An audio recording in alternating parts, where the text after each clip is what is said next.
2121 Surga Iri Gu Abadi. Nama, Pendeta Gila Penulis, Gu Zhenren.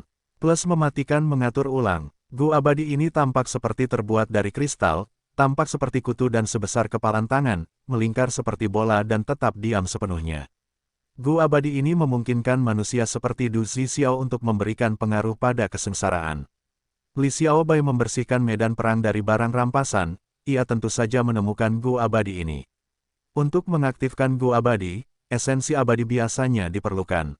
Namun ada pengecualian yang tidak menghadapi batasan seperti itu. Sepertinya Gu Abadi yang aneh ini dapat diaktifkan oleh manusia. Kata Suki Han, Gu Abadi ini sangat tidak biasa, biarkan aku memeriksanya. Menteri Kekaisaran Su memandang Gu Abadi ini dengan ekspresi aneh dan menggunakan metode jalur informasinya. Surga Gua Sastra Mendalam adalah surga gua jalur informasi, yang berfokus pada pengumpulan dan akumulasi informasi. Meskipun surga Gua Sastra Mendalam secara fisik terpencil, ia tidak berani mengisolasi dirinya dari dunia, ia tetap menjaga kontak dengan dunia luar. Dan Menteri Kekaisaran Su adalah orang penting di Istana Kekaisaran, dengan otoritasnya, ia dapat memperoleh akses ke banyak informasi rahasia Istana Kekaisaran. Tak lama kemudian, ia mendapat jawaban, ini adalah Gu Abadi Kecemburuan Surga. Gu Abadi Kecemburuan Surga, ini adalah pertama kalinya Suki Han mendengar hal ini. Menteri Kekaisaran Su menjelaskan, Gu Abadi Kecemburuan Surga adalah Gu Abadi Jalur Surga, ada Gu serupa lainnya seperti Gu Abadi Amarah Surga, Gu Abadi Kesedihan Surga, dan lainnya. Jenis Gu Abadi Jalur Surga ini tidak dapat diaktifkan bahkan oleh seorang yang terhormat tingkat 9. Ayah, Anda pasti salah. Kami melihat Du Zixiao mengaktifkan Gu Abadi ini dengan mata kepala kami sendiri untuk membuat masalah bagi suami. Suki Han membalas. Menteri Kekaisaran Su menggelengkan kepalanya, saya belum selesai. Gu Abadi seperti kecemburuan surga cukup istimewa, ia dapat beresonansi dengan emosi iri dan cemburu untuk mengaktifkan dirinya sendiri. Namun, harga untuk menggunakannya sangat besar, seringkali membutuhkan rentang hidup. Dengan demikian, Du Zixiao berubah dari seorang pemuda menjadi pria parubaya, sebelum menjadi seorang pria tua.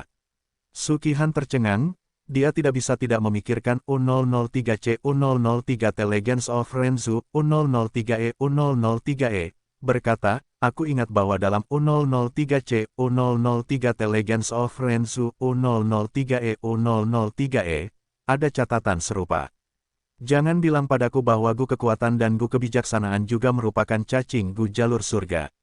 Menteri Kekaisaran Su tersenyum tipis, aku juga tidak yakin tentang itu, meskipun U003C U003 T Legends of Renzu U003E U003E menyatakan bahwa cacing Gu jalur surga tidak dapat digunakan oleh kultivator Gu manapun, contoh yang paling terkenal adalah Gu takdir. Kalian berdua telah melihat sendiri pertarungan selama perang takdir. Menteri Kekaisaran Su melihat kekecewaan putrinya, ia tersenyum dan berkata, Xiao Bai, Gu Abadi Iris surga ini milikmu. Adapun bagaimana cara menghadapinya, itu urusanmu. Jika kau menawarkan Gu ini ke Istana Kekaisaran, sesuai aturan, kau akan diberi kompensasi. Mata Suki Han bersinar terang.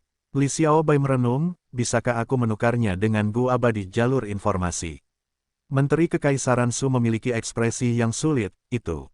Suki Han dengan malu-malu meraih lengan baju Menteri Kekaisaran Su, ayah.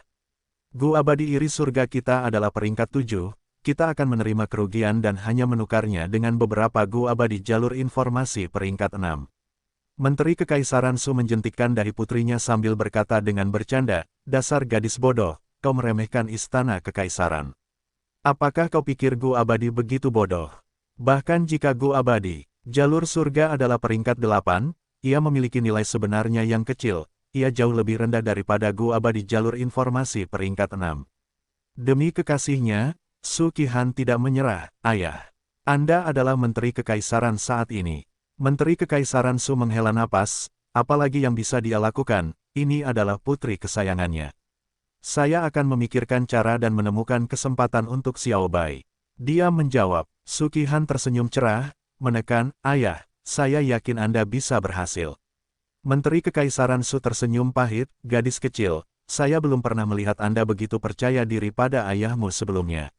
Li Xiao Bai tetap tenang selama ini, dia berpikir, ayah mertua memiliki banyak saingan dan musuh politik, jika saya memintanya untuk menukar Gu Abadi dari Istana Kekaisaran, dia akan menghadapi banyak rintangan, peluang keberhasilannya rendah. Bahkan jika dia berhasil, dia akan kehilangan banyak kekuatan politik dan daya tawarnya, itu bukan tindakan yang bijaksana. Memikirkan hal ini, Li Xiaobai berkata, "Ayah mertua, Han jangan terburu-buru menyerah. Saya akan mencoba untuk menempatkan Gu Abadi yang membuat iri surga ini di surga kuning harta karun dan melihat apakah ada yang mau membelinya." Menteri Kekaisaran Su mengangguk, "Itu ide yang bagus. Tapi Xiaobai, jangan terlalu optimis tentang hal itu. Meskipun Gu Abadi jalur surga langka, tidak ada yang bisa langsung menggunakannya, ini adalah fakta yang diketahui umum. Siapa yang akan menggunakan Gu Abadi mereka yang berguna untuk menukar Gu Abadi jalur surga yang tidak dapat digunakan?" Su Qihan menghela napas, "Itu benar." Li Xiaobai mengangguk, "Saya akan mencobanya." Menteri Kekaisaran Su menyarankan, "Jangan berlama-lama. Memasang Gu Abadi di surga kuning harta karun membutuhkan biaya terus-menerus." Ekspresi Li Xiaobai tiba-tiba berubah, "Seseorang membeli Gu Abadi iri surga." "Apa?" Menteri Kekaisaran Su tercengang. Su Qihan berseru kegirangan, "Berapa harga yang mereka bayar?" Li Xiaobai berkata dengan kegembiraan yang tak tertahankan, Aku sudah melakukan transaksi. Mereka menawariku Gu Abadi dinding puisi peringkat 7, ini adalah tawaran yang tidak bisa kutolak." Kenaikan abadi Li Xiaobai tidak memiliki kelebihan ki langit dan bumi untuk memurnikan Gu vitalnya menjadi Gu Abadi. Sebagian besar alasannya adalah karena Gu Abadi iri surga.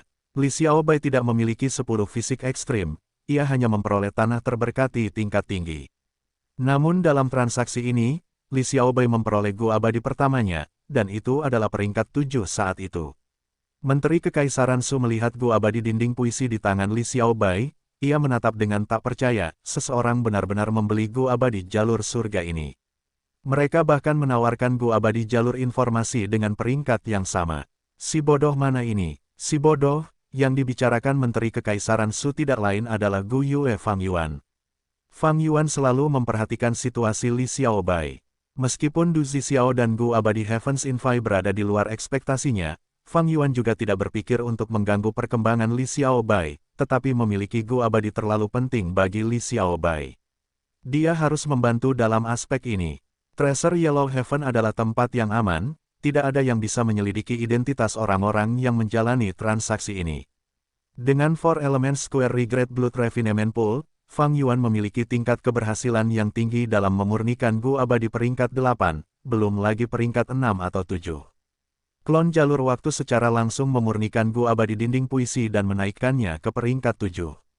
Dia ingin menciptakan beberapa kesempatan untuk menyerahkan Gu Abadi ini kepada Li Xiaobai, tetapi untuk berpikir bahwa dia akan muncul di Treasure Yellow Heaven dan menjual Gu Abadi Heavens Infy.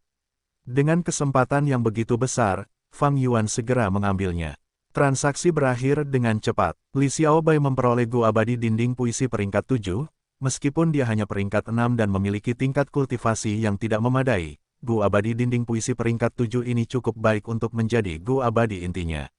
Dalam perjalanan pulang, Menteri Kekaisaran Su mendesah dalam hati, keberuntungan Li Xiaobai ini sungguh tak tertandingi. Jadi, Gu Abadi kecemburuan surga inilah yang menyebabkan resonansi keberuntunganku. Fang Yuan memperoleh Gu Abadi kecemburuan surga dan menemukan bahwa panci keberuntungan memasak bergetar sedikit. Setelah memeriksanya, dia menyadari kebenaran masalah ini. Melihat pilar cahaya peraknya lagi, awan-awan di permukaan telah berkumpul menjadi satu, memberi seseorang perasaan keselarasan. Awan-awan berputar di sekitar pilar saat mereka bergerak perlahan, mereka tidak hanya dengan jelas melindunginya, mereka juga naik, berbenturan dengan awan yang berada di puncak pilar cahaya. Fang Yuan sangat terguncang, sepertinya Gu Abadi kecemburuan surga ini adalah kunci untuk menghadapi para bangsawan itu. Fang Yuan mulai menggunakan metode jalur kebijaksanaan untuk membuat kesimpulan, cahaya tajam berkedip di matanya untuk waktu yang lama, setelah itu, ia mulai menanamkan esensi abadi ke dalam Gu Abadi kecemburuan surga. Gu Abadi kecemburuan surga bergetar hebat, melawannya dengan keras kepala. Namun, itu tidak dapat menghentikan invasi kuat Fang Yuan, itu mulai goyah. Sesaat kemudian, Gu Abadi kecemburuan surga menyerap sebagian dari esensi abadi dan memuntahkan gumpalan asap abu-abu. Mata Fang Yuan bersinar dengan sangat cemerlang. Aku benar-benar memurnikan sebagian dari Gu Abadi kecemburuan surga. Selain itu, aku benar-benar dapat mengaktifkan Gu Abadi jalur surga. Apakah itu karena tanda surgawiku yang tak terkendali? Tanda surgawi Fang Yuan yang tak terkendali telah melewati 10.000 jumlahnya. Setiap gua surga yang dianeksasinya akan menyediakan sejumlah tanda dao jalur surga bagi bukaan abadi yang berdaulat, yang akan disempurnakan oleh Fang Yuan menjadi tanda surgawi yang tak terkendali. Sebelumnya, ia menggunakan esensi abadi peringkat 8-nya untuk secara paksa menyempurnakan Gu Abadi iri surga, ia berhasil sebagian. Setelah itu, ia berhasil mengaktifkan Gu Abadi iri surga. Fang Yuan tidak kehilangan masa hidup apapun. Fang Yuan menenangkan diri dan memeriksanya dengan saksama, ia menemukan informasi baru, meskipun aku dapat mengaktifkan Gu Abadi iri surga, aku tidak dapat sepenuhnya memanfaatkannya. Aku hanya menyempurnakan sebagian Gu Abadi iri surga, aku hanya berhasil mendapatkan pengakuannya. Jadi, aku belum dapat mengerahkan kekuatan penuhnya. Pikiran Fang Yuan berbenturan dengan cepat, ini seharusnya merupakan hasil dari memiliki tanda surgawi yang tak terkendali. Aku berbeda dari orang lain. Jika aku terus mendapatkan tanda surgawi yang tak terkendali, apakah aku dapat menyempurnakan Gu Abadi iri surga lebih lanjut, atau bahkan menyempurnakannya sepenuhnya? Tunggu, tiba-tiba, kilatan inspirasi muncul di benak Fang Yuan, bagaikan kilat yang menembus kegelapan, menciptakan keributan besar di benaknya. Pada saat ini, bibir Fang Yuan menjadi sedikit kering, Gu Abadi kecemburuan surga adalah Gu Abadi jalur surga, Gu takdir juga. Karena aku dapat memurnikan Gu Abadi kecemburuan surga, apakah itu berarti aku dapat memurnikan Gu takdir dan mengendalikan takdir juga? Perbatasan Selatan, kesengsaraan mengamuk, sementara Gu Abadi klan Wu Zhen, mengendalikan situasi. Dia memfokuskan perhatiannya pada kepompong Qi itu.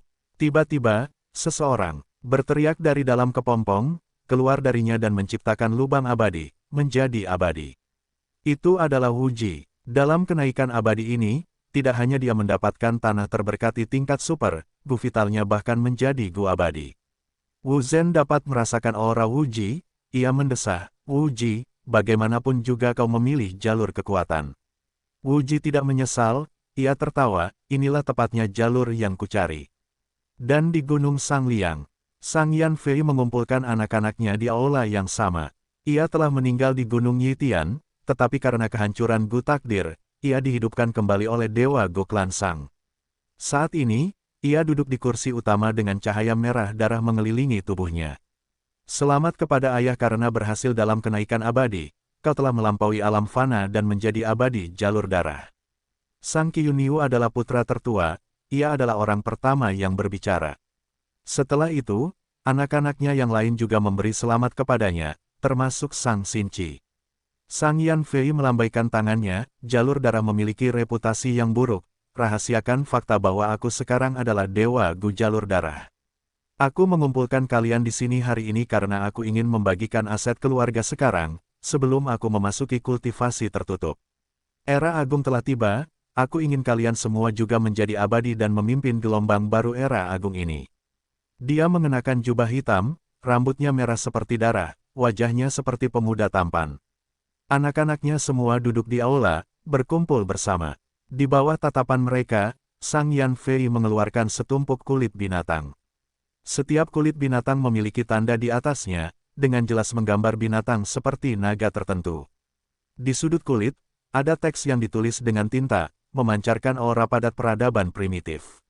Ini adalah 9 gambar naga anak-anak. 1. Saya mendapatkannya dari mayat seorang dewa Gu di masa muda saya secara kebetulan. Sayang sekali kesempatan abadi ini tidak cocok untuk saya, bahkan setelah bertanya kepada para tetua tertinggi klan Sang, saya tidak dapat mengungkapnya. Sekarang, saya akan memberikan 9 gambar naga anak-anak ini kepada kalian semua. Saya harap kalian dapat mengungkap misteri dan mendapatkan kesempatan abadi kalian sendiri. Mengatakan ini, Sang Yan Fei mengalihkan pandangannya dari kulit binatang, menatap Sang Qiuniu.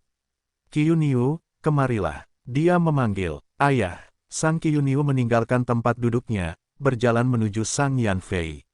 Sang Yan Fei menyerahkan kulit binatang pertama kepadanya, ini adalah gambar Qiuniu, aku memberimu nama ini karena gambar itu juga. Kamu adalah putra tertua, kamu memiliki sifat yang dapat diandalkan, aku sangat yakin. Kebangkitan ini adalah kesempatan terbesar dalam hidupmu, jangan mengecewakanku.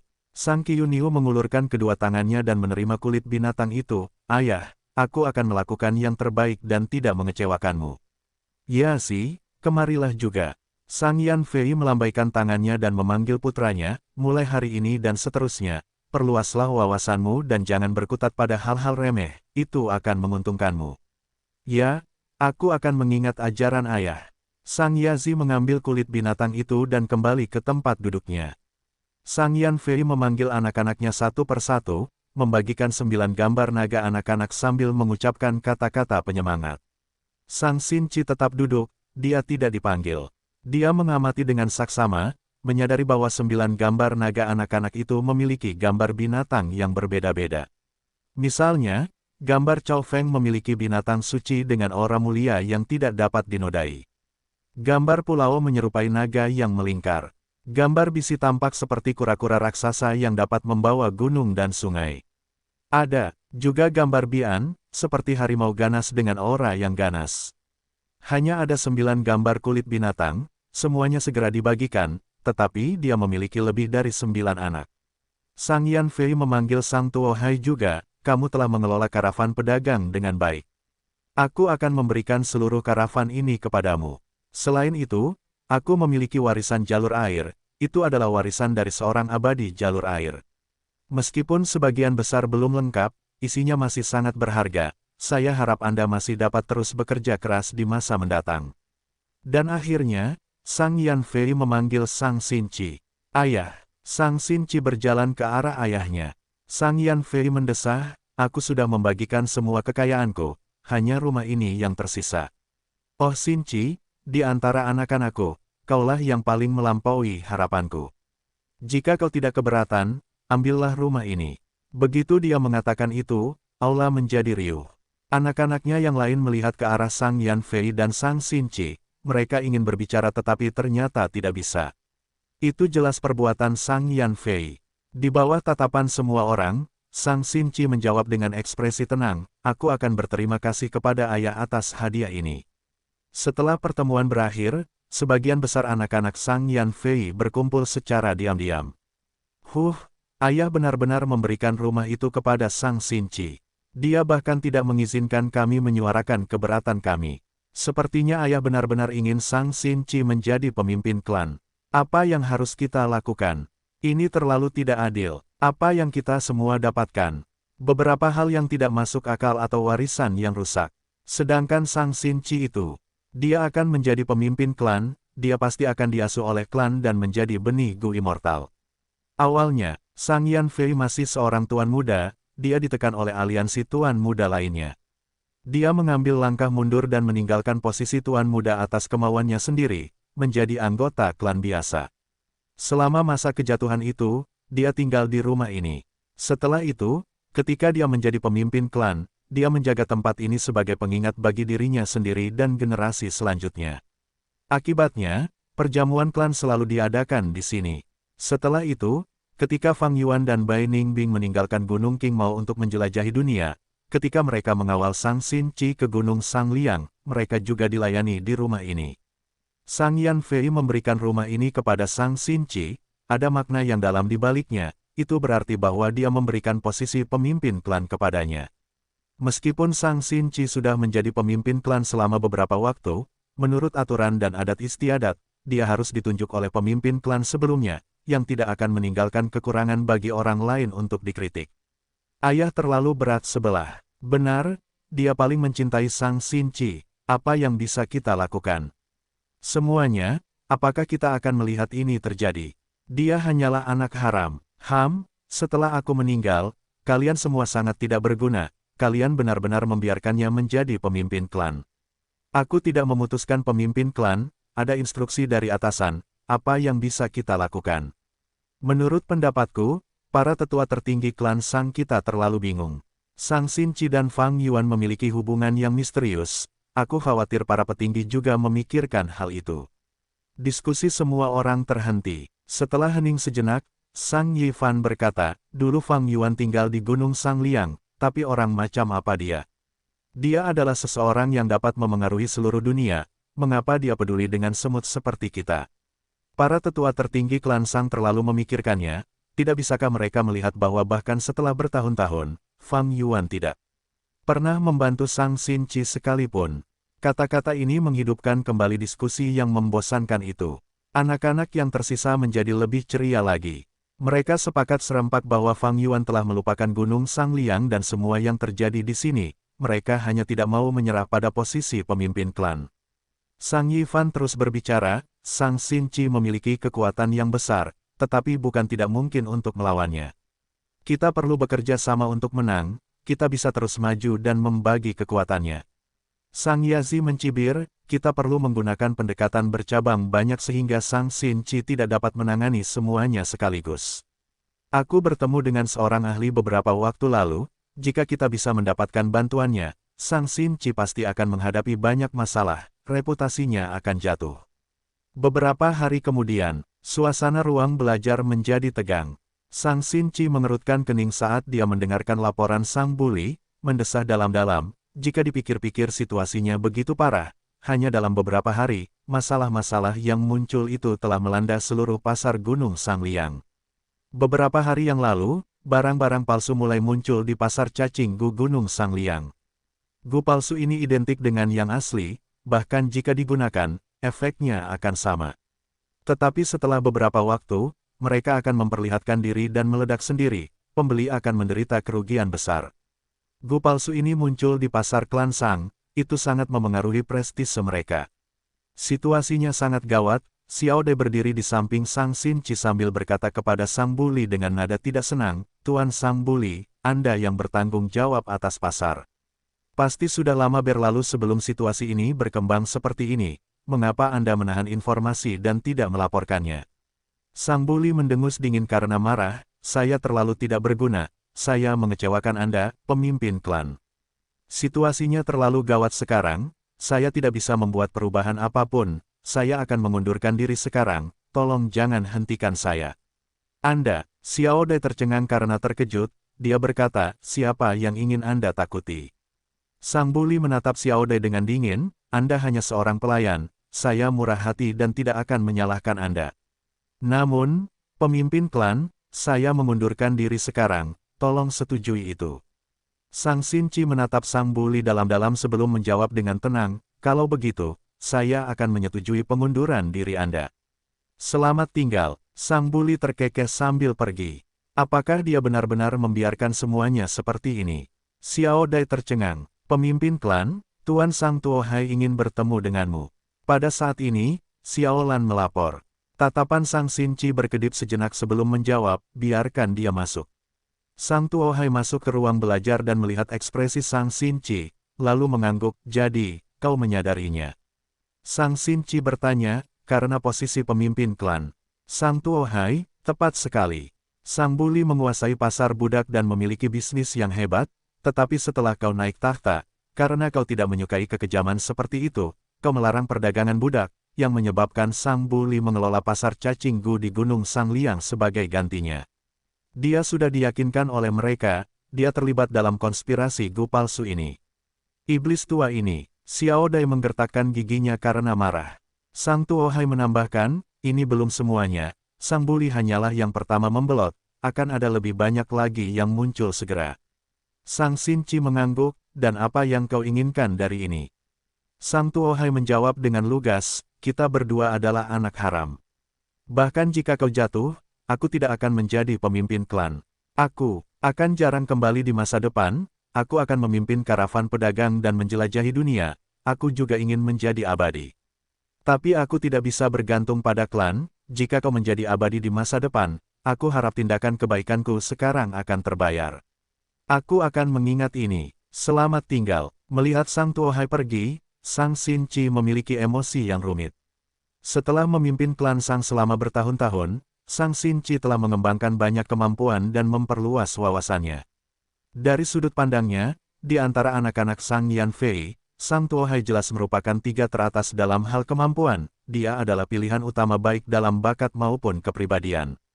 Sangat disayangkan bahwa dia kekurangan kesempatan, dia tidak menerima bantuan dari makhluk yang lebih besar. Takdir telah hancur, era besar telah tiba. Banyak orang bersaing dan berjuang untuk kesempatan keabadian itu. Sang Xinchi mendesah dalam hati. Setelah itu, seperti yang diingatkan Sang Tuo Hai padanya, Zuba dan Wan Qianshan mengundurkan diri atas kemauan mereka sendiri. Xiao Yan mendapat kabar bahwa beberapa material gu jalur api yang ia butuhkan berada jauh, jadi ia pergi mencarinya.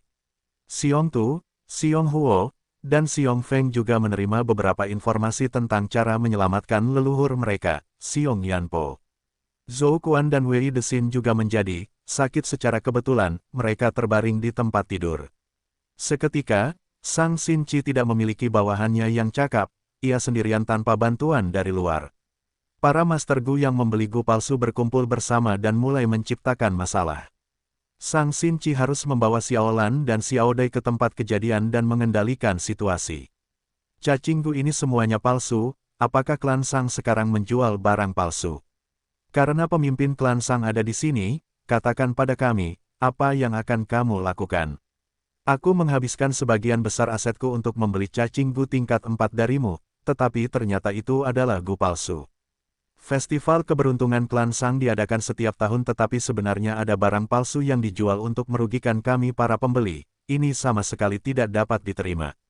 Dan yang lebih hina, meskipun ada penjualan yang sedang berlangsung, harganya malah disesuaikan ke atas, akhirnya menjadi harga yang sama dengan harga pasar. Menghadapi semua kemarahan yang hebat, Sang Xinchi masih setenang es, klan Sang akan membayar kalian semua 2 kali lipat dari jumlah kerugian kalian. Hanya satu kalimat yang membuat sekeliling menjadi sunyi. Sang Yazi dan yang lainnya yang menonton dari kegelapan menjadi cemas, mereka mulai memberikan instruksi. Dari antara orang-orang, seseorang tiba-tiba berteriak, kompensasi, kami menuntut kompensasi di tempat. Benar sekali, kalian memberi kami janji terbuka tetapi menggunakan trik kotor dalam kegelapan, ini semua adalah taktik klan Sang. Klan Sang menjual barang palsu, bisakah kami benar-benar mempercayai kata-katamu? Aku tidak peduli, tokomu telah menipu uang hasil jerih payah kami, aku ingin menghancurkannya. Para ahli yang bersembunyi di antara kerumunan itu mengambil tindakan dan menyerang Sang Xinchi. Sang Xinchi mengulurkan tangannya, menggunakan jurus pamungkas untuk melindungi toko di belakangnya, dia berhasil memblokir semua serangan. Xiao Lan dan Xiao Dai siap menyerang tetapi Sang Xinchi menghentikan mereka. Cahaya berkedip di matanya saat auranya meletus, dia mengaktifkan jurus pamungkas di medan perang. Jurus pamungkas itu bergerak keluar, menjebak semua orang yang menyebabkan masalah, jalan yang bising itu langsung menjadi sunyi tiba-tiba. Sangat kuat, tidak kusangka Sang Xinchi memiliki kekuatan tersembunyi seperti itu. Sang Yazi dan yang lainnya menyaksikan dengan sangat terkejut. Pada saat itu, mereka merasa seperti sedang melihat ayah mereka, Sang Yan Fei. Dia memiliki aura seorang ahli peringkat 5 puncak. Ini adalah dunia kultivasi Gu, para ahli berkuasa penuh. Meskipun Sang Xinchi menjebak semua orang, dia tidak menghukum mereka, sebaliknya, dia menepati janjinya untuk membayar mereka 2 kali lipat jumlahnya. Meskipun dia mengerti bahwa orang-orang sengaja menyebabkan masalah ini, dia tidak melakukan apapun kepada orang-orang ini, dia membiarkan mereka pergi. Sang Xinchi benar-benar melepaskan mereka. Kebaikan hati yang berlebihan dari seorang wanita. Kupikir dia tidak bergerak, jika itu aku lebih baik membunuh mereka semua daripada membiarkan pelakunya melarikan diri. Sang Yazi dan yang lainnya berdiskusi secara rahasia, mereka mengungkapkan rasa jijik mereka untuk menyembunyikan kegelisahan di hati mereka. Sang Qiuniu memiliki ekspresi yang rumit, mungkin ini perbedaan antara Sang Xinchi dan kita. Ini mungkin alasan mengapa ayah lebih suka dia menjadi pemimpin klan. Sang Qiuniu, apa yang kamu katakan? Seseorang segera menegur. Sang Qiuniu berkata dengan jelas, kalian lihat sendiri, Sang Xinchi memiliki kekuatan yang melampaui kita semua. Ketika dia mengambil peran sebagai pemimpin klan, dia juga menstabilkan posisi klan Sang, semua bisnis kita menghasilkan keuntungan besar. Meskipun dia menghentikan perdagangan budak, keuntungan kita hanya turun beberapa saat sebelum naik lagi, jauh lebih tinggi dari sebelumnya. Petik 2. Kita perlu mengakui bahwa kemampuan Sang Xinchi melampaui kita, saat ini, reputasinya yang baik hati telah menyebar luas. Ayah memperhatikan ini dan memberikan posisi pemimpin klan kepadanya, dia tidak bias atau menunjukkan pilih kasih. Sang Qiuniu bangkit dari kematian, pengalaman itu adalah kekayaannya yang berharga, memungkinkannya untuk berpikir lebih rasional dan tenang ketika situasi terjadi.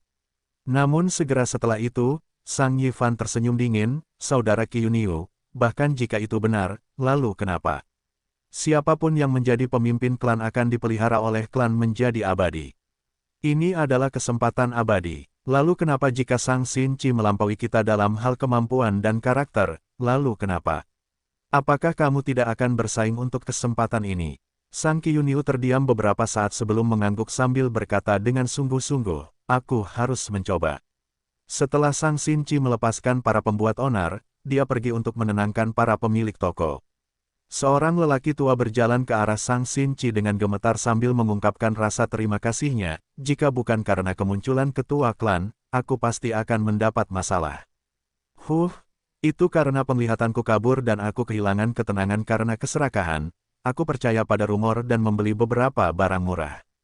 Ternyata semuanya palsu." Xiao Dai cemberut, "Kau orang tua, kau sudah berada di Gunung Sangliang selama bertahun-tahun. Toko ini sudah lama kau kelola, bagaimana mungkin kau bisa berpikiran sempit?" Lelaki tua itu tampak malu.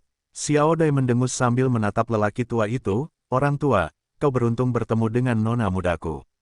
Pastikan kau menggunakan penglihatanmu di masa depan, jangan mengejar keuntungan murah, kau mengerti?" Ya, aku mengerti." Lelaki tua itu menjawab dengan cepat. "Nona muda, ayo pergi, melihat orang-orang ini membuatku marah. Jika mereka tidak mengejar keuntungan murah, mengapa pasar dibanjiri barang palsu?" Xiao Dai berbalik dan menatap Sang Xinchi. Namun lelaki tua itu berbicara, "Pemimpin klan, harap tunggu." Sang Xinchi bertanya, "Apakah ada yang lain?" Lelaki tua itu berbicara dengan gentar, "Aku malu, aku benar-benar malu. Aku membeli barang palsu dalam jumlah besar, barang-barang itu tidak dapat dijual lagi. Namun jika aku menghancurkannya, itu akan menjadi kerugian besar. Pemimpin klan, bukankah kau mengatakan akan memberi kami kompensasi?" "Apa?" Xiao Dai mendengar kata-kata ini dan meledak, dia menunjuk hidung lelaki tua itu dan berteriak, "Orang tua, apakah kamu tidak tahu malu? Kamu membuat kesalahan sementara pemimpin klan kami membelamu, tetapi kamu tidak tahu terima kasih dan bahkan ingin memeras kami." Xiao Lan juga merasa jijik dengan perilaku seperti itu. Dia menambahkan, "Kamu sudah sangat tua tetapi tindakanmu benar-benar tercela. Haruskah semua kerugianmu ditanggung oleh klan Sang kami? Bahkan di seluruh dunia ini, apakah ada logika seperti itu?" Tetapi Sang Xinchi menghentikan kedua pelayannya, dia melihat lelaki tua itu dan para pedagang di belakangnya. Nada bicara Sang Xinchi masih tenang seperti sebelumnya, "Tuan tua, terima kasih telah mengingatkan saya. Sebagai pemimpin klan Sang, saya tidak akan mengingkari janji saya. Karena saya setuju untuk menggandakan kompensasi, saya akan melakukan yang terbaik untuk menepatinya. Anda bisa mendapatkan kompensasi 2 kali lipat untuk barang palsu yang Anda impor." "Terima kasih, pemimpin klan. Pemimpin klan, Anda adalah pemimpin klan paling baik yang pernah saya lihat. Tetua klan, Anda menyelamatkan seluruh keluarga saya. Tanpa kompensasi ini, kami akan dipaksa keluar dari rumah kami." Semua Master Gu berbicara, beberapa meneteskan air mata, beberapa berlutut di tanah, bersujud kepada Sang Xinchi. "Ayo pergi." Sang Xinchi membawa kedua pelayannya pergi, tiba di pintu masuk jalan. Kedua pelayan itu sangat marah. Xiao Dai menggerutu, "Nona muda, Anda terlalu baik. Anda tidak hanya membebaskan para pembuat onar itu, Anda bahkan memberi mereka kompensasi 2 kali lipat." Xiao Lan juga berkata, "Nona muda, aku tahu Anda baik hati dan mengasihani orang-orang itu. Tetapi baik itu pembeli atau penjual, ada orang jahat di antara mereka. Dengan memberi kompensasi kepada mereka semua bersama-sama, kita telah jatuh ke dalam rencana pelakunya, mereka ingin menghabiskan cadangan batu purba kita." Sang Xinchi mengangguk, "Itu hanya batu purba, kita masih bisa mendapatkannya kembali di masa depan bahkan jika kita kehilangannya sekarang. Namun jika reputasi klan Sang hancur, maka kita perlu menghabiskan banyak tenaga dan waktu untuk membangunnya kembali. Jika aku keberatan dengan batu-batu purba ini, aku akan jatuh ke dalam perangkap si pelaku. Kehilangan batu-batu purba tidaklah penting, reputasi klan Sang adalah masalah yang lebih besar, aku tidak akan menjadi pemimpin klan yang baik. Mereka dapat menggunakan alasan ini untuk menjatuhkanku dari posisi pemimpin klan." Sang Xinchi berbicara dengan hangat dan tenang, dia tidak menunjukkan kecemasan, membuat orang-orang merasa damai. Kedua pelayan itu mengerti setelah ini. Xiaolan berkata dengan kagum, jadi begitulah. Nona muda, kau benar-benar hebat, kau melihat segala sesuatunya dengan sangat jelas. Xiao Dai cemberut, Nona muda benar, tetapi masalah ini terlalu menyebalkan. Orang tua itu mungkin bukan orang jahat tetapi dia memanfaatkan kita untuk mendapatkan keuntungan sekarang. Mengapa mereka tidak mengejar pelaku yang menyebabkan kerugian bagi mereka, malah mencoba menindas kita orang baik? Jika Tuan Fang Yuan ada di sini, dia akan memukuli orang-orang ini sampai mereka kencing di celana. Mereka tidak akan berani bangun dari tanah, siapa yang berani menindas kita? Xiaolan menatap Xiao Dai, menginjak kaki Xiao Dai. Xiao Dai melompat kesakitan, menjulurkan lidahnya dan meminta maaf kepada Sang Xinci, maaf Nona muda, saya bicara tidak pada tempatnya. Sejak pertarungan Fang Yuan dan Lu Weiyin saat dia terkena jurus mematikan, 3 mimpi seumur hidup membentuk kembali orang yang dipilihnya. Setelah Sang Xinci kembali ke Gunung Sang Liang, setiap kali dia mendengar nama Fang Yuan, dia akan jatuh dalam penderitaan dan kesedihan yang tak terkendali. Dengan demikian, nama Fang Yuan mulai menjadi tabu di sekitar Sang Xinci. Dalam perjalanan pulang, mereka bertiga terdiam. Setelah sampai di ujung jalan, Xiaolan berkata, Nona muda, Tuan Zhou Quan dan Wei Desin sudah lama sakit, mari kita pergi menjenguk mereka dan melihat bagaimana keadaan mereka. Xiao Dai diam-diam mengacungkan jempol kepada Xiaolan. Mereka mencoba mengalihkan perhatian Sang Xinci ke hal-hal lain. Sang Xinci mengangguk, kau benar, mari kita pergi menjenguk mereka. Mereka bertiga tiba di akomodasi Wei Desin. Berhenti di situ, siapa kau, mengapa kau bertindak begitu mencurigakan? Xiao Dai mendapati seseorang yang mencurigakan di pintu masuk. Kultivator Gu yang mencurigakan itu menatap Sang Xinci dan ekspresinya berubah muram, tetapi dia merasa santai dalam hati, mengetahui bahwa Sang Xinci adalah orang yang baik hati. Dia menjawab, saya adalah Master Gu Klan Wu, saya di sini untuk mengirim surat kepada Lady Wei Desin.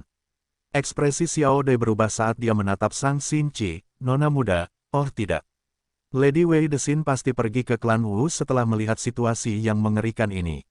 Sang Xinci mengetuk kepala Xiao Dai, jangan bicara omong kosong, Sister Wei bukan orang seperti itu. Dia adalah saudara perempuan Wei Senjing, tidaklah aneh jika mereka saling bertukar surat. Masuklah bersamaku. Sang Xinci membiarkan Master Gu Klan Wu itu pergi, dia masuk ke dalam rumah, melihat Wei Desin yang terbaring di tempat tidur. Wei Desin jelas telah mengetahui tentang konflik yang terjadi sebelumnya, dia menyerahkan cacing Gu jalur informasi kepada Sang Xinci saat mereka masuk, tetapi Sang Xinci tersenyum dan tidak menerimanya. Wei Desin menjelaskan, orang-orang itu memiliki metode yang luar biasa, mereka bersekongkol melawan Zhou Quan dan aku, menyebabkan kami terbaring di tempat tidur. Tetapi aku tidak akan goyah begitu saja, aku mengirim surat kepada saudaraku dan meminta bantuannya. Xiaolan sangat gembira, itu hebat. Tuan Wei Senjing dikenal sebagai master palsu, kemampuannya dalam membuat barang palsu terkenal di perbatasan selatan. Jika dia dapat membantu kita pasti dapat menyelesaikan kesulitan barang palsu ini.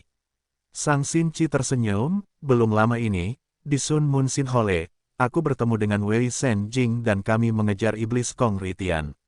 Wei Desin menghela napas dulu. Klan Wei dikomploti oleh klan Sang, yang merupakan dalangnya. Kakakku terpaksa berkeliaran di luar, dia harus bergabung dengan klan Wu untuk menyelamatkan hidupnya. Dia menyimpan dendam terhadap klan Sang dan tidak mengerti mengapa aku memilih untuk bergabung denganmu. Namun, dia mengirim surat ini untuk memuji karakter dan moralmu. Dia menghela napas kagum dan berkata dia mengerti tindakanku. Sayang sekali dia sedang sibuk sekarang. Pemimpin klan Wu, Wu Ji, telah berhasil naik ke keabadian, dia baru-baru ini mencalonkan kakakku. Klan Wu berfokus pada promosi tetua eksternal, mereka ingin menjadikan orang luar sebagai dewa Gu eksternal klan Wu mereka. Kakakku sedang menghadapi ujian sekarang, dia hanya bisa menjelaskan situasinya kepada kita tetapi dia tidak bisa datang sendiri. Ah, Xiaolan dan Xiao Dai saling memandang dengan kekecewaan yang mendalam. Sang Xinci terus tersenyum, ini benar-benar pertemuan yang sangat beruntung bagi saudara Wei. Jika dia kehilangan kesempatan ini, dia akan menyesalinya seumur hidup. Meskipun aku menghadapi masalah, aku tidak dapat menahan saudara Wei dari kesempatan besarnya. Bagaimanapun juga, setiap persaingan untuk menjadi abadi penuh dengan bahaya dan kesulitan. Jika saudara Wei membutuhkan bantuan, kita harus membantunya. Pemimpin klan, Anda benar-benar orang yang hebat, sayang sekali saya tidak dapat membantu Anda. Wei Desin menghela napas. Kakak Wei, saya masih perlu berterima kasih. Tetapi Anda saat ini terluka, jangan repot-repot dengan ini. Lanjutkan dan pulihkan diri, saya sudah mendapatkan solusi untuk masalah ini. Senyum Sang Xinchi mengembang. Wei Desin menatapnya sambil mendesah dalam hatinya. Dia memiliki pemahaman yang mendalam tentang Sang Xinchi, dia tahu bahwa ungkapan ini berarti bahwa Sang Xinchi tidak memiliki tindakan pencegahan atau solusi saat ini. Situasi ini cukup bermasalah, Sang Qiuniu dan yang lainnya telah bekerja sama. Jika masalah ini tidak diselesaikan dengan benar, itu mungkin benar-benar memengaruhi posisi Sang Xinchi sebagai pemimpin klan. Sang Yanfei menyerahkan posisi pemimpin klan kepada Sang Xinchi, tetapi ada aturan di jalan yang benar. Jika Sang Xinchi diusir dari posisi ini, Sang Yanfei, yang telah menjalankan pengalihan peran, tidak dapat campur tangan untuk membelanya lagi. Sang Xinchi tidak dapat menyelamatkan dirinya sendiri sekarang, tetapi dia tidak ingin menggangguku, jadi dia mengucapkan kata-kata itu. Wei Desin memahami hal ini, dia tersenyum, karena pemimpin klan memiliki solusi. Aku akan beristirahat dengan tenang, aku akan memulihkan diri sekarang. Kau harus melakukannya. Sang Xinchi tersenyum dan berkata, pergilah sekarang, jangan ganggu pemulihanku. Wei Desin melambaikan tangannya, dia tahu bahwa waktu Sang Xinchi sangat mendesak, dia tidak ingin membuang-buang waktunya. Ketiganya, diusir, begitu saja. Setelah meninggalkan tempat Wei Desin, mereka pergi mengunjungi Zhou Quan. Zhou Quan berkata, aku sudah mengetahui masalah yang terjadi. Pemimpin klan, kau melakukan hal yang benar. Dulu, aku tidak bisa melihatnya dengan jelas. Namun, setelah bertahun-tahun ini, aku banyak belajar dari pelayan Zhou dan saudari Wei. Sang Xinchi berkata dengan rendah hati. Zhou Quan menatap Sang Xinchi, awalnya, dia dipaksa oleh Fang Yuan untuk menjadi bawahan Sang Xinchi dan membantunya. Namun, lambat laun, dia menyadari sifat Sang Xinchi dan terkejut bahwa ada orang seperti itu di dunia ini. Jika Sang Xinchi bersikap baik hati tanpa berpikir, Zhou Quan akan memandang rendah dirinya dan pergi. Namun, Sang Xinchi memiliki sifat yang peka meskipun bakat kultivasinya buruk, dia tumbuh pesat di bawah bimbingan Zhou Quan dan Wei Desin, naik ke tingkat berikutnya. Sekarang, dia tidak hanya memiliki kekuatan, dia bahkan dapat mengelola seluruh klan Sang. Zhou Quan senang dengan pertumbuhannya sekaligus merasa kagum. Karena Sang Xinchi memiliki sikap yang konsisten, dia memiliki batasannya sendiri. Kebaikan dan kebajikannya tidak pernah goyah karena kegelapan dan kekejaman dunia. Sebaliknya, dari kekejaman dan kesedihan yang telah dilihatnya, dia melihat rasa kasihan dan penderitaan di balik mereka, meneguhkan hatinya yang baik. Ini adalah sesuatu yang sangat langka. Sebelum pergi, Zhou Quan mengingatkan mereka, bahkan jika Anda membayar mereka 2 kali lipat, Anda hanya dapat mengurangi masalah, Anda tidak dapat menyelesaikan akar penyebabnya. Masalahnya adalah barang palsu, Anda perlu menemukan sumbernya dan menghentikannya. Anda juga perlu mencari tahu sisa barang palsu di pasaran dan menyingkirkannya. Setelah kedua masalah ini diselesaikan, Anda akan benar-benar dapat mengatasi masalah tersebut. Di malam hari, di kamar lain, Xiao Lan dan Xiao Dai telah tertidur. Namun, Sang Xinchi melihat Gu palsu di atas meja sambil menunjukkan ekspresi khawatir. Dia tersenyum sendiri tanpa suara. Agar yang lain tidak khawatir dan karena tanggung jawabnya sebagai pemimpin klan, Sang Xinchi selalu bertindak percaya diri. Hanya saat dia sendirian dia akan menunjukkan emosinya yang sebenarnya. Pada saat ini, dia seperti bunga yang lembut menghadapi badai yang akan datang, sungguh menyakitkan hati melihat ekspresinya. Dia tidak berdaya melawan Gu palsu di depannya. Sebenarnya, dia sudah melakukan yang terbaik untuk sampai sejauh ini. Di malam yang sunyi, dia mendesah dalam dan tak berdaya. Pemimpin klan, mengapa kamu mendesah? Dari dalam Gu palsu, cahaya bersinar dan berkumpul menjadi sosok seorang lelaki tua. Sang Xinchi memiliki ekspresi terkejut, karena lelaki tua ini adalah pemilik toko yang meminta kompensasi padanya sebelumnya. Lelaki tua misterius itu begitu kuat. Sang Xinchi bahkan tidak mendeteksi caranya untuk bersembunyi di dalam cacing Gu. Ia datang dengan niat yang tidak diketahui, ia bisa saja memiliki niat baik atau jahat. Ia bahkan mungkin menjadi biang keladi di balik insiden Gu palsu ini, ini bahkan mungkin salah satu rencana Sang Yazi. Namun Sang Xinchi lebih bersedia untuk percaya bahwa lelaki tua misterius itu datang dengan niat baik. Sang Xinchi berkata dengan sungguh-sungguh, aku menghela napas sebelumnya karena Sang Yazi dan yang lainnya memilih untuk menjatuhkanku dari posisi pemimpin klan untuk memperjuangkan kesempatan abadi itu. Namun mereka tidak peduli bahwa rencana ini akan membawa kesengsaraan dan kerugian besar bagi orang lain. Bahkan, mereka sama sekali mengabaikan reputasi klan Sang, mereka hanya peduli pada diri mereka sendiri. Namun aku bisa mengerti pilihan mereka. Siapa yang tidak ingin menjadi Dewa Gu dan melampaui alam fana, memperoleh kemampuan hebat. Namun, apakah menjadi Dewa Gu berarti seseorang harus memperlakukan orang lain sebagai serangga? Bukankah ada cara lain, cara yang lebih baik dan tidak terlalu merusak bagi yang lemah? Orang tua itu mendengar ini dan mendesah dalam-dalam, Sang Xinchi, oh Sang Xinchi, aku telah tinggal di Gunung Sangliang selama bertahun-tahun, aku percaya bahwa kau bersungguh-sungguh dari lubuk hatimu. Oleh karena itu, aku memutuskan untuk membantumu. Sang Xinchi membungkuk dalam-dalam tetapi ekspresinya masih tenang dan kalem, bolehkah aku menanyakan nama senior? Orang tua itu tersenyum pahit, aku hanyalah orang yang menyedihkan yang sudah kehabisan akal, aku tidak berani mengekspos diriku sendiri. Aku tahu kau curiga padaku, tetapi aku datang dengan niat baik. Kau adalah seseorang yang layak untuk kubantu, setelah menjadi pemimpin klan selama bertahun-tahun. Kau tahu bahwa untuk mempercayai seseorang, apa yang mereka katakan tidaklah penting, hanya tindakan mereka yang lebih berarti daripada kata-kata. Sang Xinchi mengangguk, tolong ajari aku senior, aku bersedia mendengarkan. Orang tua itu berkata, aku tahu orang yang menciptakan Gu palsu serta tempat tinggalnya. Namanya adalah Feng Tianyu, saudaramu Sang Yazi berteman dengannya dan memintanya untuk melakukan ini dengan menawarkan keuntungan yang besar. Feng Tianyu. Tatapan Sang Xinchi berkedip, aku tahu orang ini, dia berada di jalur yang benar, pernah menjadi pemimpin klan muda sebuah desa. Dia memiliki pencapaian jalur penyempurnaan yang luar biasa, dia adalah master jalur penyempurnaan, memiliki level kultivasi peringkat 4. Ketika dia berada di peringkat 3, dia memurnikan cacing Gu peringkat 5. Meskipun Gu peringkat 5 mati setelah setengah hari, dia langsung mendapatkan reputasi dari situ.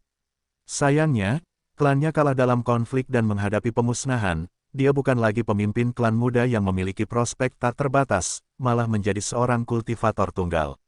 Sang Xinchi adalah pemimpin klan Sang, dia mengetahui informasi dari para master Gu ahli perbatasan selatan dengan sangat jelas. Sang Xinchi sangat penasaran. Feng Tianyu kini memiliki level kultivasi peringkat 5, seperti Sang Xinchi, ia juga seorang master jalur pemurnian, sangat populer di perbatasan selatan. Orang seperti itu akan menerima perlakuan kerajaan kemanapun ia pergi, jika ia ingin membangun kembali klannya dan menciptakan klan Feng lagi, ia akan menjadi pemimpin klan, pemimpin jalur kebenaran di dunia Master Gu. Bagaimana mungkin orang seperti itu bisa tunduk dengan mudah?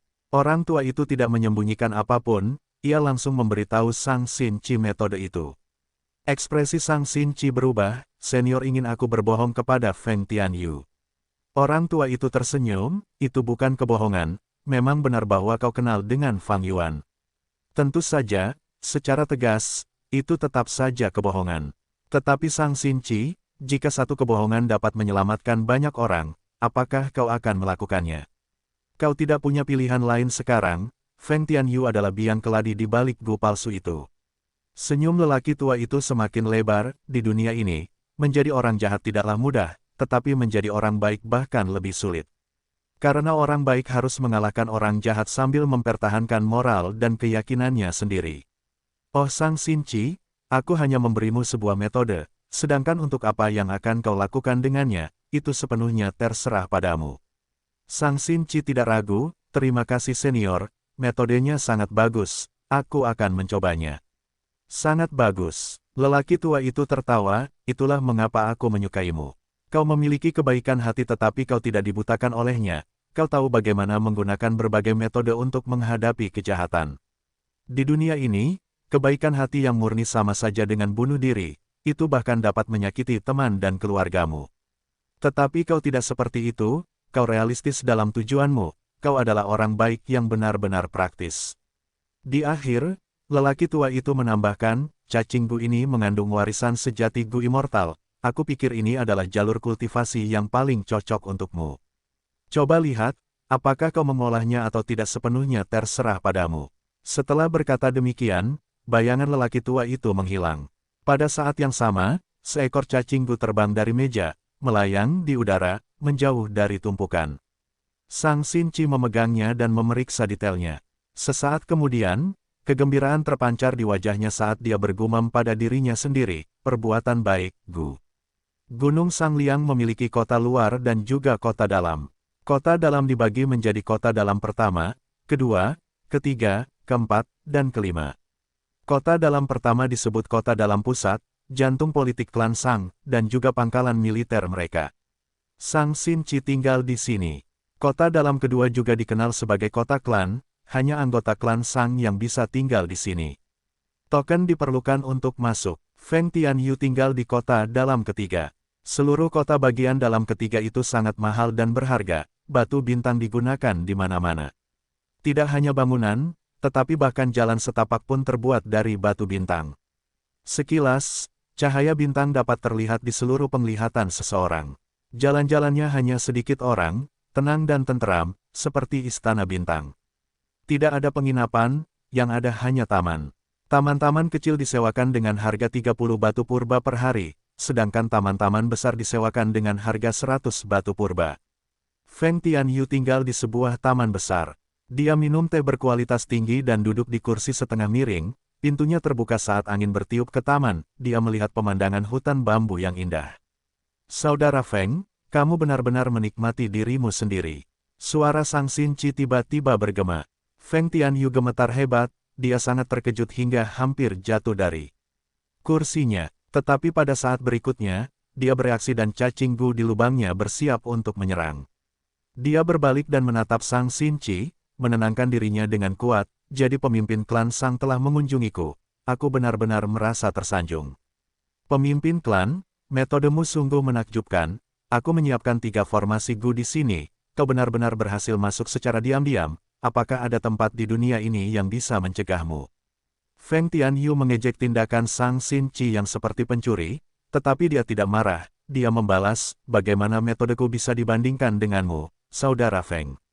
Kau menyebabkan keributan besar di pasar, Gu palsu membanjiri pasar dan mengakibatkan konflik. Sebagai pemimpin klan, aku hampir kehilangan semua reputasiku. Feng Tianyu terguncang dalam hati, dia tidak menyangka Sang Xinchi akan menemukannya begitu cepat. Bagaimana ini bisa terjadi? Aku yakin Gu palsuku tidak memiliki petunjuk yang mengarah padaku. Apakah ada masalah di pihak Sang Yasi? Feng Tianyu berpikir sambil duduk, menyangkalnya sepenuhnya, pemimpin klan, jangan mencoba menakut-nakuti saya. Kesalahan menjual Gu palsu bukanlah sesuatu yang dapat ditanggung oleh orang kecil seperti saya. Sang Xinchi terkekeh saat dia melangkah beberapa langkah, tiba di pintu dan melihat keluar, berbicara dengan punggungnya menghadap Feng Tianyu, saudara Feng, apakah kamu masih tidak mengerti?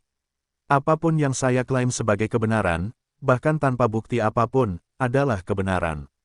Feng Tianyu tidak dapat menahan perasaan terkejut, Sang Xinchi ini memiliki reputasi baik hati, semua orang tahu itu, tetapi setelah melihatnya hari ini, tidak disangka dia adalah orang yang begitu mendominasi. Dia merasakan tekanan yang sangat besar. Kemunculan Sang Xinchi yang tiba-tiba membuat Feng Tianyu menjadi sangat pasif. Dia awalnya berbaring di kursi, dia memiliki postur yang buruk, dia harus mencoba mengubah posturnya saat bertukar kata dengan Sang Xinchi, duduk tegak secara bertahap. Namun Sang Xinchi tampaknya tidak menyadarinya, dia melewatinya dan berjalan menuju pintu, menghadap keluar dengan punggung menghadap Feng Tianyu, tidak peduli dengan tindakan kecilnya, dia bahkan memberinya kesempatan untuk menyerangnya secara diam-diam. Namun Feng Tianyu tidak berani bergerak sama sekali. Semakin percaya diri Sang Xinchi, semakin waspada dan gugup Feng Tianyu. Meskipun mereka memiliki tingkat kultivasi yang sama, dia secara tidak sadar telah menempatkan dirinya di posisi yang lebih rendah. Sang Xinchi berbalik, tersenyum, saudara Feng, datanglah bekerja untukku. Apa? Feng Tianyu menatapnya dengan mata terbelalak, dia tertegun, tetapi segera, dia tertawa, pemimpin klan Sang, apakah kamu tahu harga yang dibayarkan Sang Yasi untuk menyewa jasaku? Sang Xinchi terkekeh, tidak peduli berapapun harga yang dia tawarkan, kamu pasti tidak akan bisa menolak tawaranku. Feng Tianyu menghela napas, matanya bersinar dengan cemerlang saat dia berdiri. Saat Sang Xinchi mencoba merekrutnya, dia mengerti bahwa Sang Xinchi tidak dapat menyelesaikan insiden Gu palsu, jika tidak, dia dapat membuat keributan dan memimpin pasukan klan Sang untuk membunuhnya. Jadi dia masih membutuhkan bantuanku. Feng Tianyu kembali menguasai keadaan. Dia menilai Sang Xinchi sambil tersenyum, kalau begitu aku akan mendengarkan. Aku yakin pemimpin klan Sang yang agung akan memberiku tawaran yang sesuai dengan statusmu. Sang Xinchi mengangkat jari telunjuk kanannya. Pertama, hidupmu. Ekspresi Feng Tianyu berubah, suaranya berubah lebih serius saat dia berbicara dengan dingin. Pemimpin klan, apakah menurutmu aku tidak berdaya melawanmu? Sang Xinchi tersenyum percaya diri, jangan khawatir, Saudara Feng, kamu memiliki tingkat kultivasi peringkat 5, tidak perlu gugup. Feng Tianyu terguncang dalam hati, dia tahu tingkat kultivasinya yang sebenarnya, dia datang dengan persiapan, situasi ini berbahaya. Sang Xinchi menambahkan, selain itu, jika kamu tampil dengan baik, kamu mungkin dapat menerima audiensi Tuan Fang Yuan. Apa? Ekspresi Feng Tianyu berubah lagi. Sang Xinchi berbicara tanpa henti, jangan terlalu terkejut, Saudara Feng. Aku tahu lebih banyak hal daripada yang dapat kau bayangkan. Aku akan mengatakan yang sebenarnya, aku yakin kau tahu tentang hubunganku dengan Lord Fang Yuan. Aku mampu mengenali identitasmu karena aku mendapat bantuan dari bawahan Gu Immortal berbulu Lord Fang Yuan. Aku menyerahkan Gu palsu dan Gu Immortal berbulu itu benar-benar memujinya. Dia berkata bahwa kau seorang jenius, jika kau mampu maju lebih jauh, kau mungkin mendapatkan pengakuan Lord Fang Yuan dan menjadi bawahannya. Serius, benarkah ini? Feng Tianyu sangat bersemangat, wajahnya memerah. Sang Xinchi tersenyum, mengapa aku harus berbohong padamu? Karena aku bisa menemukanmu, aku bisa dengan mudah mengalahkanmu, apa gunanya membuang-buang napasku di sini? Saya yakin Anda tahu situasi saya. Alasan saya menjadi pemimpin klan adalah karena Tuan Fang Yuan. Sejujurnya, klan Sang telah bekerja sama dengan Tuan Fang Yuan secara rahasia. Feng Tianyu terkekeh, klan Sang. Tuan Fang Yuan adalah iblis nomor 1 di dunia. Jika Tuan Fang Yuan ingin mengambil sesuatu dari klan Sang, apakah Anda berani mengatakan tidak? Petik 2. Tetapi saya paling mengagumi bakat jalur pemurnian Tuan Fang Yuan. Saat itu di Gunung Tiga Raja, saya beruntung telah menyaksikan sendiri adegan Tuan Fang Yuan memurnikan perjalanan abadi tetap. Itu benar-benar keberuntungan terbesar dalam hidup saya. Saya pernah menggunakan level kultivasi peringkat 3 untuk memurnikan cacing Gu peringkat 5 yang hidup selama setengah hari. Tetapi Tuan Fang Yuan benar-benar memurnikan Gu abadi sebagai manusia biasa. Dan dia melakukannya dalam situasi berbahaya itu. Bakatnya, kekuatannya, dan kebijaksanaannya adalah nomor 1 di dunia. Sejak saat itu, saya sangat percaya bahwa Tuan Fang Yuan akan menjadi terkenal di seluruh 5 wilayah dan 2 surga. Seperti yang diharapkan, Tuan Fang Yuan mengalahkan pengadilan surgawi di depan semua orang di dunia, dia menghancurkan Gu Takdir. Dan yang paling hebat adalah dia menggunakan metode jalur pemurnian untuk menghancurkan Gu Takdir. Sejak saat itu, Gu Takdir tidak bisa ada lagi di dunia ini. Sejak saat itu, kita semua terbebas dari belenggu takdir. Dia adalah seorang pejuang, pahlawan, penyelamat. Dia telah memberikan kontribusi terbesar bagi seluruh umat manusia dalam sejarah. Tapi tidak ada yang memahaminya, mereka pikir dia berada di jalur iblis, mereka terlalu dangkal, mereka terlalu bodoh. Tuan Fang Yuan adalah eksistensi yang belum pernah terjadi sebelumnya, dia adalah pahlawan besar yang hanya muncul sekali dalam 1 miliar tahun. Tapi aku mengerti orang-orang yang disebut jalan lurus itu. Mereka adalah tokoh-tokoh kecil yang merasa takut, orang-orang lemah dan pengecut ini tanpa malu-malu mencoba memfitnah Tuan Fang Yuan setelah menyadari bahwa mereka tidak bisa lagi menyakitinya. Mereka menghalangi kebangkitan umat manusia, mereka adalah orang-orang berdosa yang menghalangi perkembangan dunia. Tuan Fang Yuan terlalu luar biasa, dia terlalu menakjubkan, dia terlalu mulia. Jika aku bisa mengikutinya, jika aku bisa mengikuti jejak sosok yang begitu mulia, aku tidak tahu apa lagi yang bisa kukatakan. Hebat, ini terlalu sulit dipercaya. Hari ini adalah hari paling bahagia dalam hidupku. Tidak bisa dipercaya, Tuan Fang Yuan benar-benar menganggapku sebagai bawahannya. Ini tidak bisa dipercaya, oh surga. Feng Tianyu semakin bersemangat saat berbicara, seluruh tubuhnya gemetar, dia hampir akan meledak menjadi kejang spontan. Matanya bersinar dengan cahaya yang terang saat berubah menjadi merah dan air mata berkumpul di matanya, bahkan Sang Xin Qi merasa merinding saat menatapnya. Orang tua misterius itu sama sekali tidak salah. Feng Tianyu adalah pengagum fanatik Fang Yuan. Bahkan, kebangkitan Fang Yuan, kisah-kisahnya, adegan di mana ia menghancurkan takdir, semuanya tersebar luas. Kebanyakan kultivator iblis melihat Fang Yuan sebagai idola mereka memandangnya sebagai tujuan dan inspirasi mereka. Bahkan di jalan yang benar, ada banyak yang mengaguminya secara diam-diam, mengagumi keberaniannya dalam menantang para ahli pengadilan surgawi. Ia memiliki kecerdasan yang luar biasa dan mampu merencanakan meskipun dalam bahaya. Feng Tianyu tidak istimewa, ia hanya salah satu dari mereka.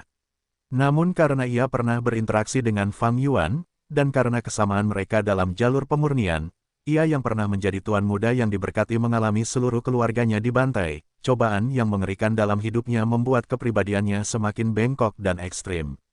Jadi, karena pengalaman hidupnya, ia memperlakukan ahli jalur pemurnian terkuat di dunia saat ini, tokoh agung dan legendaris yang tidak dapat ia lewati dalam kehidupan ini, Fang Yuan, sebagai targetnya untuk pemujaan fanatik.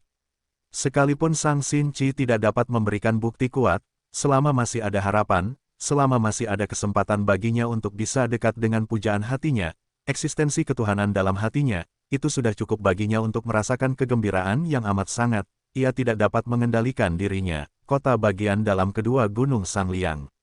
Sang Yazi dan yang lainnya berkumpul untuk berdiskusi, tetapi mereka segera marah karena mengetahui bahwa mereka dikepung. Zhou Quan, Wei Desin. Kalian terlalu berani, kalian berani mengumpulkan sekelompok kultivator Gu di kota bagian dalam kedua. Apa yang kalian coba lakukan? Kami adalah anak-anak Sang Yan Fei, saudara kandung dari guru kalian Sang Xin Qi. Kalian orang luar berani ikut campur dan mengambil tindakan terhadap anggota klan Sang di Gunung Sangliang ini. Sang Yazi dan yang lainnya sangat marah, mereka berteriak keras, membuat suara mereka menyebar ke seluruh kota bagian dalam kedua. Kota bagian dalam kedua adalah tempat tinggal anggota klan Sang, keributan itu menarik perhatian banyak anggota klan. Segera, ratusan anggota klan berkumpul di sini saat mereka mengepung kelompok Wei Desin dan Zhou Quan. Apa yang sedang terjadi? Komandan Wei Desin dan pelayan Zhou Quan, mereka adalah bawahan Sang Xin Qi yang paling setia.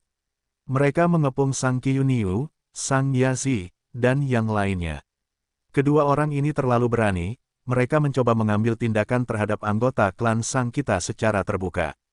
Jangan gegabah, tanpa instruksi Sang Xin Qi, mengapa mereka berdua berani bergerak? Pertunjukan yang bagus akan segera dimulai. Ini jelas merupakan perebutan kekuasaan. Anggota klan Sang berdiskusi, masalah semakin memanas, lebih banyak anggota klan berdatangan. Wei Desin tersenyum dingin. Zhou Quan mengumumkan dengan keras, baru-baru ini, Gu palsu telah menyebar luas di Gunung Sangliang, kami telah menyelidiki kebenarannya. Kalian semua adalah pelaku di balik ini, cepatlah menyerah. Pemimpin kami baik dan penyayang, dia mungkin akan membebaskan kalian dengan hukuman ringan. Sang Yazi dan yang lainnya gemetar dalam hati. Sang Yifan melangkah maju, omong kosong. Kalian berani menuduh kami tanpa bukti. Sang Xin Qi jelas-jelas tidak memiliki kemampuan atau moral, dia tidak dapat menangani masalah ini, jadi dia ingin menyalahkan kita. Dia terlalu jahat, jangan khawatir, tidak perlu menyangkalnya sekarang. Wei Desin menyela, karena kami menangkap kalian di depan umum, kami punya bukti konkret. Bukti apa? Mana Sang Xin Qi? Minta dia keluar dan bicara. Benar, kenapa dia membiarkan kalian berdua menangani ini? Kalian hanya dua anjing Sang Xin Qi. Sang Yazi dan yang lainnya berteriak. Zhou Quan tersenyum dingin, semuanya, apakah kalian takut sekarang? Kami adalah keturunan klan Sang, kami tidak takut apapun. Namun, seringkali, keberanian yang kuat adalah kebodohan, kalau kami pergi bersamamu, di wilayahmu, kami akan dipaksa tunduk, sekalipun kami tidak bersalah, kami akan disiksa dan dipaksa menerima kesalahan ini, pada akhirnya kami akan menjadi pelakunya. Sang Qiuniu dan Sang Qiwen angkat bicara. Sang Yazi dan Sang Yifan mengerutkan kening. Benar, Benar, bicaralah dengan jelas di depan semua orang di sini. Benar, kalian mengepung para pemimpin muda klan Sang kita. Bahkan jika mereka bukan lagi pemimpin muda klan, mereka bukanlah orang-orang yang bisa kalian ganggu, orang luar. Anggota klan Sang di pinggiran berteriak. Zhou Quan tertawa, semuanya sesuai dengan harapan pemimpin klan. Baiklah, karena kalian menginginkan bukti, aku akan membuat kalian terdiam. Ini buktinya, Zhou Quan melambaikan tangannya saat setumpuk besar cacing gu muncul di tanah. Wei Desin menambahkan, saat ini, semua gu palsu gunung Sang Liang berkumpul di sini. Sang Yifan tertawa, hanya itu. Mengambil banyak gu dan menjebaknya pada kita. Zhou Quan tertawa, tentu saja tidak. Kami memiliki fakta kuat bahwa Feng Tianyu adalah orang yang memurnikan gu palsu ini. Selain itu, dia ada di antara kalian saat ini. Dia secara alami diinstruksikan oleh kalian. Seketika, tatapan yang tak terhitung jumlahnya tertuju pada Feng Tianyu. Sang Yazi dan yang lainnya mulai merencanakan, sebagai orang penting, Feng Tianyu tentu saja terlibat. Memang Feng Tianyu, mengapa master jalur pemurnian ini ada di sini? Aku baru mengenalinya sekarang. Itu benar-benar Master Feng. Pembicaraan di sekitarnya menjadi lebih keras dan riuh. Sang Yazi tidak tahan lagi. Dia melangkah maju dan melindungi Feng Tianyu sambil berteriak, Zhou Quan. Kamu menjebak kami, ini adalah fitnah terhadap teman baikku.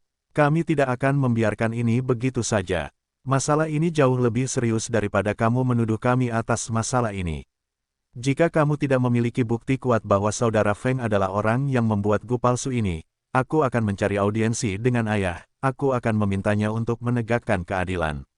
Zhou Quan tertawa, tentu saja aku punya bukti. Katakan padaku, Feng Tianyu, apakah kamu orang yang memurnikan gu palsu ini? Sang Yazi dan yang lainnya tercengang. Selanjutnya, kelompok itu mendengar Feng Tianyu berbicara dengan nada alami saat dia mengakui, pelayan Zhou benar, saya diperintahkan oleh kelompok Sang Yazi untuk menyempurnakan gu palsu dan menciptakan masalah di pasar, mereka ingin menyakiti pemimpin klan Sang saat ini.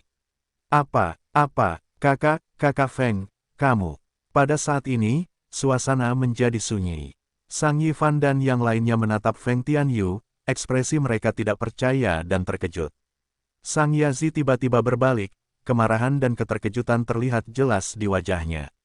Feng Tianyu benar-benar mengkhianati mereka begitu tiba-tiba. Apa yang dia cari? Bagaimana ini bisa terjadi? Apakah Sang Xinci menawarinya harga yang lebih tinggi? Tidak mungkin. Demi merekrut Feng Tianyu, Sang Yazi dan yang lainnya telah menghabiskan kekayaan mereka sendiri.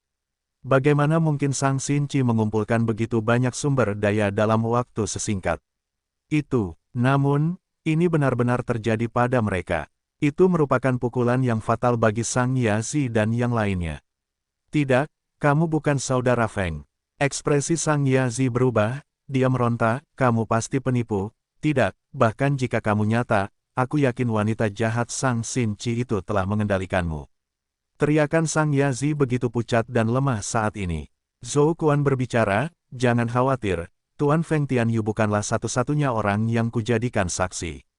Kalian semua, apa yang harus kalian katakan? Pada saat berikutnya, Sang Qiuniu menghela napas dalam-dalam, aku akui, kami melakukan kesalahan ini. Sang Qiuniu, kakak tertua, kamu. Apakah kamu gila? Namun, Sang Qiuniu bukan satu-satunya orang gila, ada juga Sang Qiwen. Dia juga berdiri dan menyetujui tuduhan Zhou Quan. Sang Yazi hampir batuk darah, Sang Yifan gemetar karena marah, kalian berdua, kalian akan menjadi kematian kami. Sang Qiwen tersenyum, bukan hanya kami. Dia pernah mengelola panggung pertempuran, dia memiliki hubungan yang baik dengan Sang Xinci. Saat itu, bisnis informasi Sang Xinci juga membantunya. Sang Qiuniu melambaikan tangannya, belum lama ini, Feng Tianyu dan Sang Xinci mendekatiku, karena Master Feng Tianyu telah bergabung dengannya, apa yang bisa kita lakukan? Tidak ada peluang untuk menang. Sang Xinci memiliki metode yang luar biasa, kita tidak dapat mengganggu posisinya sebagai pemimpin klan. Kita telah kalah, akui saja. Titik krusialnya masih Feng Tianyu. Sang Yazi menyadari hal ini, dia menatap Feng Tianyu dengan tatapan yang bisa melahapnya bulat-bulat. Feng Tianyu, jawab aku. Aku tahu kamu bukan orang yang mengejar kecantikan. Kamu adalah orang yang menyendiri, hanya memiliki minat pada jalur penyempurnaan. Aku tidak percaya bahwa Sang Xinchi memiliki karisma seperti itu untuk memenangkanmu sepenuhnya. Katakan padaku, mengapa ini terjadi? Feng Tianyu mencibir dingin, bagaimana manusia bisa mengerti pengejaranku? Cepat menyerah, kalian semua bisa mati. Sang Yazi meledak sepenuhnya, dia menyerang. Sang Yifan dan yang lainnya mengikutinya. Sang Qiuniu, Feng Tianyu, Zhou Quan, dan Wei Desin juga bersiap untuk ini. Kedua belah pihak meledak dalam pertempuran yang kacau. Anggota klan Sang terus menonton, mereka tidak ikut campur. Situasinya cukup jelas sekarang. Tidak disangka bahwa pemimpin klan Sang Xinchi begitu menakjubkan. Ini adalah keajaiban, seseorang benar-benar mampu memenangkan Master Feng Tianyu. Permaisuri Wuji juga pernah mencoba merekrutnya dengan harga tinggi di masa lalu, dia sangat tulus tetapi Tuan Feng tidak menghiraukannya. Kelompok Sang Yifan dan Sang Yazi segera jatuh ke dalam posisi yang tidak menguntungkan. Zhou Quan dan yang lainnya datang dengan persiapan, Sang Qiuniu dan Sang Qiwen bahkan mengkhianati mereka. Ini terjadi terlalu tiba-tiba dan anehnya, Sang Yazi tertangkap basah. Tidak, aku tidak boleh kalah, aku masih punya kartu truf. Kalian memaksaku melakukan ini, kalian memaksaku. Melihat bahwa dia akan ditangkap, Sang Yifan berteriak sambil melemparkan Gu Haos yang fana. Gu Haos yang fana itu seperti sangkar, meledak, monster lumpur dilepaskan. Sekilas, monster lumpur ini jelas luar biasa. Monster itu memiliki sosok manusia yang samar, lumpur bergerak di sepanjang tubuhnya saat wajah yang tak terhitung jumlahnya muncul. Wajah-wajah manusia ini memiliki ekspresi yang bengkok, mereka dipenuhi dengan kebencian yang ekstrim, semua orang merasa merinding saat melihatnya. Dasar bajingan, 1. Monster lumpur itu tiba-tiba berteriak saat menyerang Zhou Quan dan yang lainnya. Zhou Quan dan yang lainnya melawannya, mereka sangat tertekan. Aliran pertempuran langsung terbalik. Ayo, teriak Sang Yifan dengan keras. Monster lumpur itu tidak membedakan musuh dan sekutu, ia memiliki kekuatan besar, menyerbu kerumunan dan membantai manusia tak berdosa, menciptakan kekacauan. Selama kekacauan itu, Sang Yazi dan yang lainnya lolos dengan susah payah. Mereka tidak bisa lagi tinggal di Gunung Sang Liang, mereka melarikan diri dan menjadi Master Gu Jalur Iblis. Monster lumpur itu menyebabkan kehancuran dan kerugian besar di kota bagian dalam kedua. Ia tidak hanya memiliki kekuatan tempur yang mengerikan, ia bahkan hampir tidak dapat dibunuh, kemampuan regenerasinya juga luar biasa. Akhirnya, Zhou Quan dan Wei Desin mengerahkan seluruh upaya mereka, dengan bantuan Sang Xinchi, lebih dari 10 kultivator Gu dikorbankan sebelum monster lumpur ini disegel lagi. Krisis Gu palsu itu berkurang, Sang Xinchi tidak hanya mempertahankan posisi pemimpin klannya, ia bahkan mengangkat Feng Tianyu sebagai bawahan, reputasinya melambung tinggi.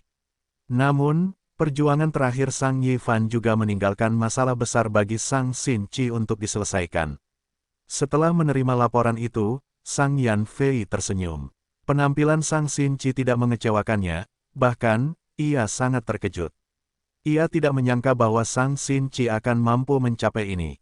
Hal yang paling memuaskannya adalah Sang Xinchi tidak benar-benar menargetkan Sang Yazi dan yang lainnya, dia hanya berurusan dengan monster lumpur yang merepotkan. Sedangkan untuk kelompok Sang Yifan dan Sang Yazi, karena mereka telah gagal total, akan lebih baik bagi mereka untuk menjadi Master Gu Jalur Iblis. Mereka semua memiliki metode jalur darah tersembunyi milikku, mereka dapat dilindungi selama bahaya kritis. Gelombang Ki merajalela, peluang abadi tersembunyi di mana-mana. Jika mereka ingin menjadi abadi, mereka harus bekerja keras dan menemukan peluang mereka sendiri. Sang Yan Fei tidak pernah terlalu memanjakan anak-anaknya, dia telah memaksa saudara laki-laki dan perempuannya untuk bunuh diri ketika dia pertama kali menjadi pemimpin klan. Dia pernah mengabaikan semua keberatan dan menghabiskan banyak sumber daya untuk membunuh setiap orang di desa. Dia membunuh semua orang yang menyerah, dan tengkorak mereka ditumpuk menjadi sebuah bukit, di depan para tetua yang pertama kali menolak keputusannya untuk membalas dendam. Dia menunjuk orang berdasarkan prestasi, bahkan untuk anak-anaknya sendiri. Awalnya ada 15 posisi tuan muda klan Sang, tetapi setelah pemerintahannya, dia menguranginya menjadi 10. Masalah ini telah diselesaikan, aku harus berangkat dan menemukan warisan sejati Laut Darah lainnya sekarang. Leluhur Laut Darah, semakin aku menyelidikinya, semakin misterius aku menemukan orang ini. Sang Yan Fei akhirnya merasa tenang, anak-anaknya sudah dewasa, mereka menjalani perjalanan mereka sendiri sekarang, mereka memiliki takdir mereka sendiri untuk diikuti. Sedangkan untuk dirinya sendiri, dia akan menemukan peluangnya sendiri untuk berkembang.